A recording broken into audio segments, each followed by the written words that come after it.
Hey everybody, welcome to another episode of the First and 15 podcast. I'm Joel Pulliam, and for those who don't know, the first comes from the First Amendment, which is the right to free speech, and the 15th comes from the 15th Amendment, which is the right to vote. And today, I want to talk about Jason Aldean. You know, he's pretty famous, country music star, and he has a new music video. I don't think the song is that new, but the music video is. And the song's called "Try That in a Small Town," and it sounds like a Southern manifesto. If I read the lyrics, they here's some of them. It's cuss out a cop, spit in his face, stump on the flag and light it up. Yeah, you think you're tough. Well, try that in a small town. See how far you make it down the road. Around here, we take care of our own. You cross that line, it won't take long. For you to find out, I recommend you don't try that in a small town. As a black person, I can see clearly what he's trying to convey. It's sundown language, sundown towns. For those who don't know, in the South, honestly,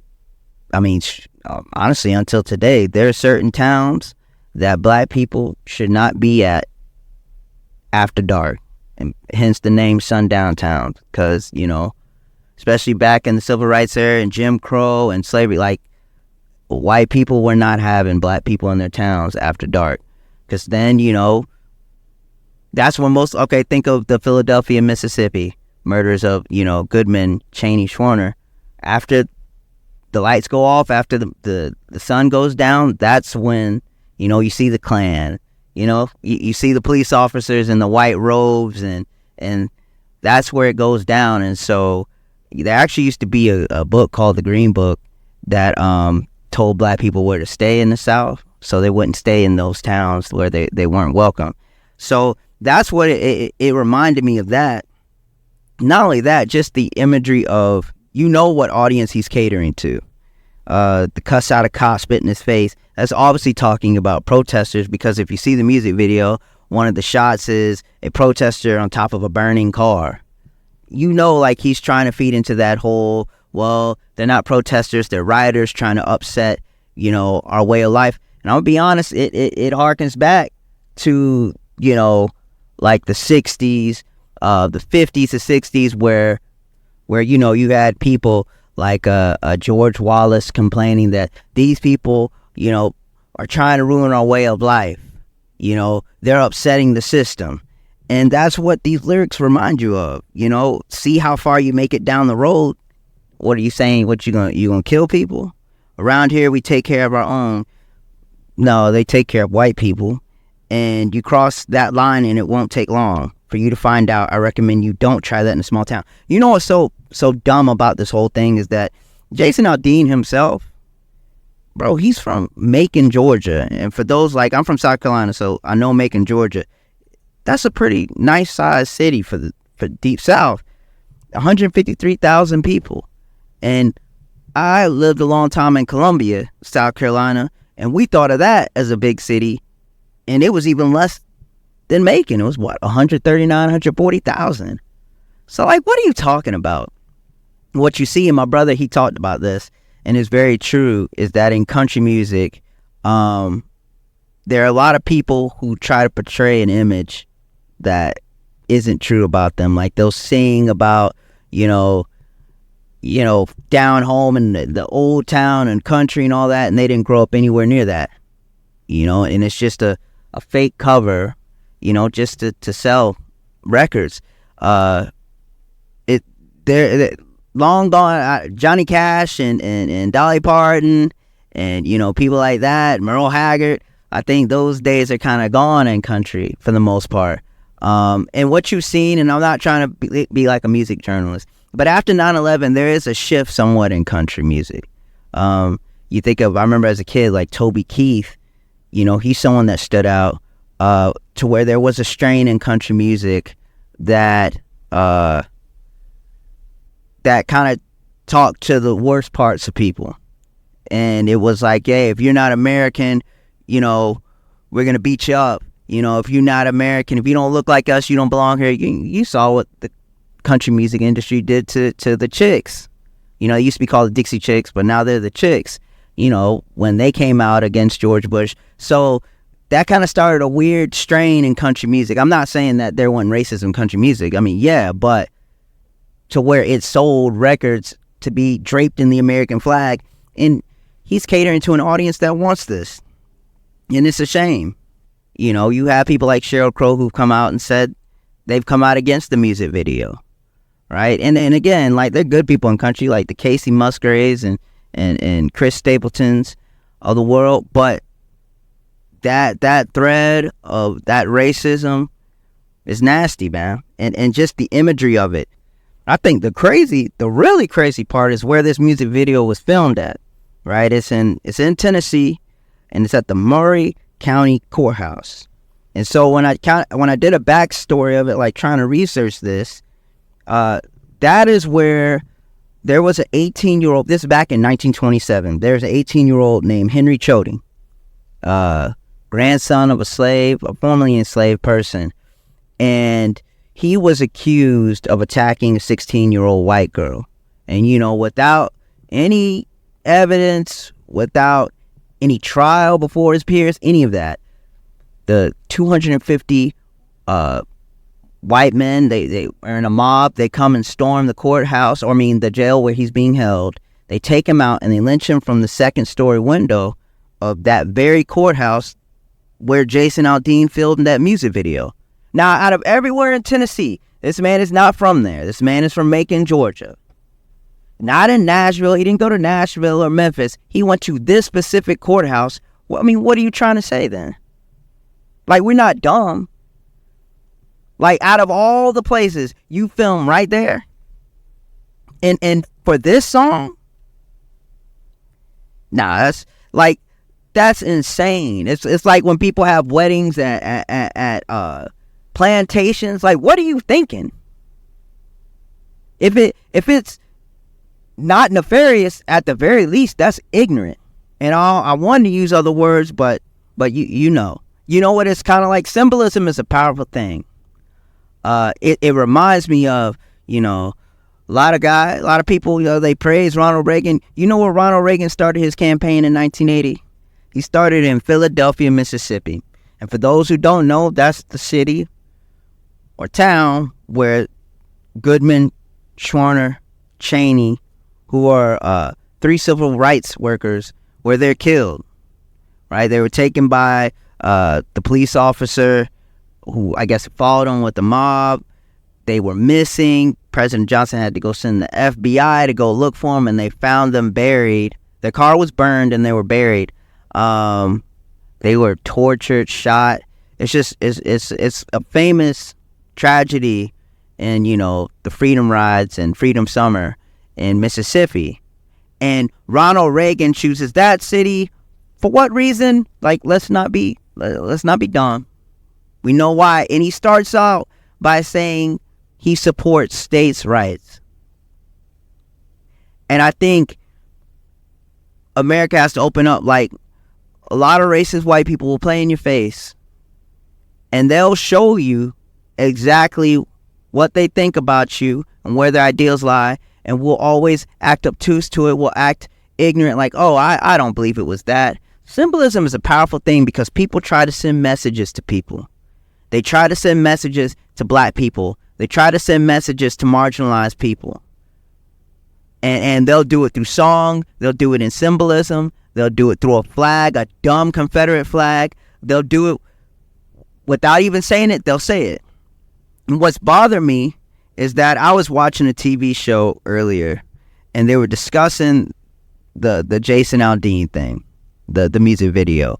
And they were trying to act like, oh, it's this city versus country, you know, not every small town is like this. What? I don't really care about any of that. I just hate when people act dumb, and it's a lot of white people who act as if, well, you know, they're not racist or anything, but they will put blinders over their eyes and won't see what is, like, come on. And they will always think the best, even though they know the history of this country. See, people like me, we are not afforded the chance to just, think that the best of everybody's intentions when they do stuff to us, when they try to intimidate us.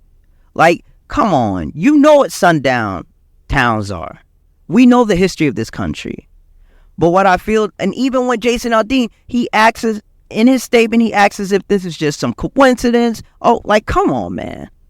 We're not dumb. And what you see nationwide is that not only is there a whitewashing of history, you're seeing like people act as if I hate to say, no, it's gaslighting, acting as if we just make up stuff or we're overly sensitive when the evidence is right there. And that's the first step to erasing history. And it reminds me of what's happening in Florida. You know, you have a governor who is not going to win his party's primary, so I don't know what he's doing. He's ruining his state to lose a primary.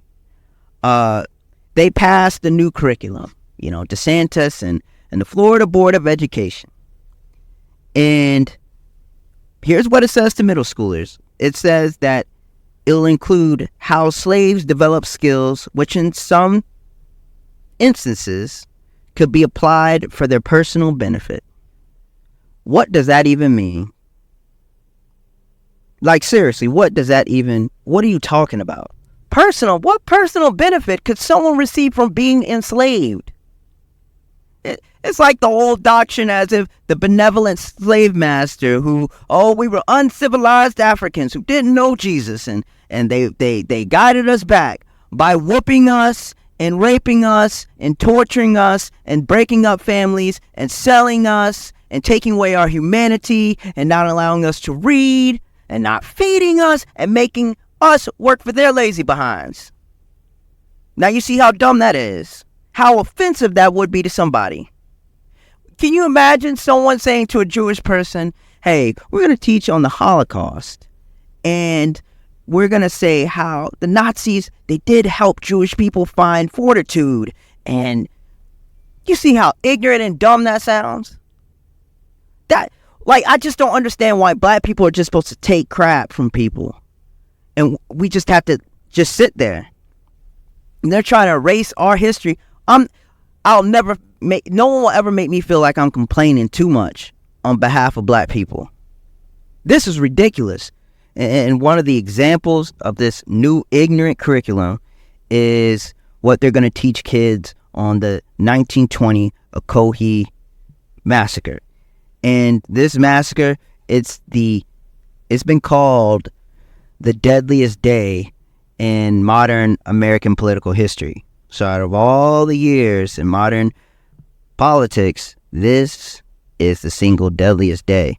And what happened was that, you know, it's a town called Ocoee. And Ocoee is in Florida. It's like near Orlando. And in 1920, November 2nd, 1920, there was a man named Most Norman. And he tried to vote, but he was turned down twice on election day. And the white people, they were not happy. And there's a mob. And they surround the house where he's staying at. And, you know, the guy who he's staying with, his name is Julius Perry. He drives away the mob. But then the mob, they come back and destroy the whole black community. Right? They're burning homes. They're shooting people, killing whoever they can. They actually kill Julius Perry and Most Norman. You know, he runs away and he's never heard from again. And so all the black people in the town, they're fleeing the town. And in the end, around 30 black people, they're killed by this racist white mob. And so what DeSantis and his school board wants to do, and this is insane to me, they want to, both sides this massacre, and they want to show the acts of violence perpetrated against and by African Americans. I'll say it again. They want to include the acts of violence perpetrated against and by African Americans. So in this instance, when someone is trying to defend themselves against a mob, they are going to try to act as if they're two sides to the same coin. Like, that's insane. So the person being attacked by a mob of of white people looking to kill them, and they're defending themselves. That is equal to when that white mob kills 30 black people in the town and ransacks the whole town. And I'm only saying this because I know we've heard it, but if I want to reiterate the point. American history, like, they're trying to whitewash everything they've done to us. And Florida's the worst example. And what's happening is now we're becoming numb to it. Again, like, I live in Virginia now, but even Virginia with its curriculum, but I lived most of my life in South Carolina, right? And back in South Carolina, they've passed legislation to not teach black history in schools or teach about diversity. And you're seeing, like, we become numb to them even taking that away. And this is what evil tries to do. They'll throw so much at you that you just have to just kind of take it and be like, well, you know, that's normal. Even with the abortion, right? Let's say Roe v. Wade gets struck down, but there's still a lot of Americans who kind of just, they're not even as angry as they were a year ago. They've just accepted it as, hey, you know, that's life. I'm not doing that. Like, what Florida is trying to do, that is so offensive and insane. I want to keep reiterating how insane that is, to say that the people being attacked by a white mob. So what? People who were lynched and fought back before they were lynched, is that equal to the people who lynched them? Oh, I'm sorry. Slave masters, their violence imposed on the enslaved, is that equal to when an enslaved person fights back? That's wow. And before long, again, like I said, the whole benevolent slave master, that's what they do. They teach it in school books. I remember one time I read in an old school book, and it was like, and I think it was at a museum, and the school book said, the master taught the enslaved person, the enslaved African, Christianity, and, you know, taught them how to read. First of all, Christianity had been in Africa before it was in Europe. So that's one. And then, second of all, you wouldn't even allow us to read. And stop acting as if Africa was some uncivilized, like West Africa was some uncivilized place, when there are thousands of years of civilization and learning and technology. So miss me with that. But this is what they do. And then before long, you're going to have a Confederate flag up there in Florida, like they did in South Carolina. And what the white moderate that King talks about, what a lot of them try to do, is act as if we are just being too much for complaining about this. You know, you give the benefit of the doubt all the time to the people who oppress people. And I don't get it. I don't. And I saw the Jason Aldean thing, and I read the Florida Education Board, and I was like, I got to say something today.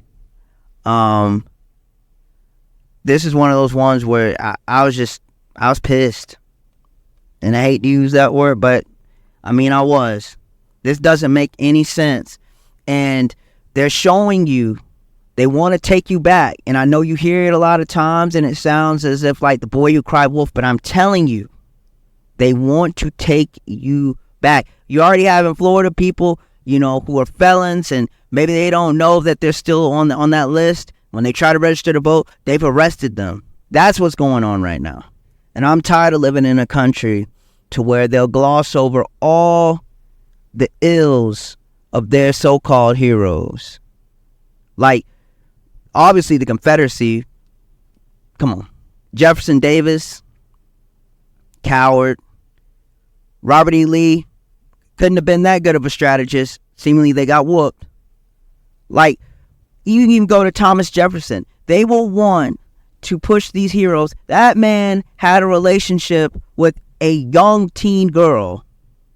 And we're acting as if these are like great people. What? And then at the same time, want to whitewash all the evil that's been done to black people. I'm going to tell to the listener, you're going to have to come to acknowledge the truth that this country was built on lies. This country was built on the enslavement of other people. There's nothing good that this country was built upon. Was the promise of the Constitution and the preamble, is it all good in theory? Sure, yes, that's what we should strive to be. There's a difference between that and saying that we've been that, when we've been nowhere close to that. And so every time I see disinformation about the history of what's been done to black people or black accomplishments, I'm always going to call it out. Every single time. Because the past is so important to us. Right? It's the guidebook. It shows us the markers of the actions we should avoid, the things we should fight against, the potholes we need to watch out for. And honestly, it's about respect. You know, I look back to the Bible, and it says, like, when Israel left, you know, Egypt after their enslavement, you know, God told them to never forget, and to always write down, and to never forget what was done to them and what they've been delivered from. And that's what we're going to do every single time. And so, you know, if that's a hard pill to swallow, then so be it. I really do not care, to be honest with you. The truth is the truth, and it needs to be spoken on every single time. You know, DeSantis, he wants to be ignorant.